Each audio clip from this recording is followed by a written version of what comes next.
Ëndra për të eksploruar universin nuk kërkon domosdoshmërisht një udhtim në hapësirë. Mjafton të vizitoni observatorin dhe planetariumin kombëtar të Kosovës.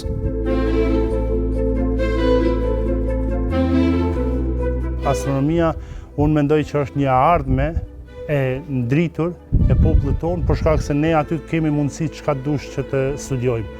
Dhe vetmja hapësira që është e pa mbarem, na kudo që kapim ta mundemi me zbulu diçka. Në Kosovë, Shqipëri dhe në Maqedoninë e Veriut është jo fort e njohur dhe jo fort e popularizuar, për shkak se pajisjet janë të kushtueshme dhe nuk kanë investuar dhe po shihet që shkencat natyrore në përgjithësi në trojë shqiptare nuk janë të u dhënë një rëndësi. Qendra shkencore përbëhet prej 4 pjesëve kryesore. Jemi këtu në pjesën e hollit, mandej kemi pjesën e ligjëratave dhe kemi planetariumin.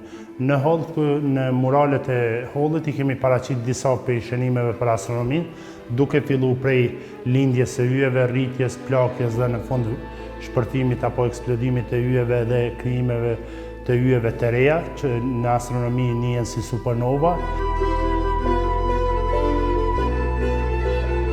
Mandej i kemi disa mostra të anijeve kozmike që flasin për to, duke fillu prej kësaj anije kozmike këtu për me u bë pak më praktike nxënësve sistemin ndërkombëtar hapësinor Space Shuttle 5, që është njëra ndër anijet kozmike më të suksesshme në gjitha kohrat. Atëherë këtu jem në sallën e planetariumit, një dhomë gjysmë sferike, ku ne mund t'i shfaqim shfaqet për gjithësinë, duke filluar prej asteroidëve, sistemi diellor apo edhe sistemeve planetare të ndryshme. Para neve po e shihni një teleskop, i cili është më i madh që prodhon kompania Celestron, është i tipit Schmidt Cassegrain 14 inç apo 356 mm e ka diametrin e objektivit, ku mendimin e tij na mund të vrojtojmë planete, yje, galaktika, nebula, gjithçka tjetër me përjashtim të diellit.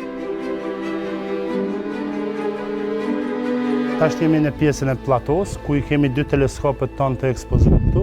Njëri që është i gjatësisë valore të bardhë, ku mendimin e tij ne mund të vrojtojmë diellin, ndërsa teleskopi që po e shohim në anën e majtimen është teleskopi hidrogen alfa, që është i gjatësisë valore, dhe tash ne mund të vrojtojmë me këta diellin jo vetëm njollat në diell, por edhe protuberancat e tij. Këshilloj ose i sugjeroj çdo nxënës të Republikës Kosovës që të merret me astronominë, sepse ka shka të studiojë edhe ta jep ndjesinë dhe të tregon se sa i vogël jemi ne në krahasim me universin.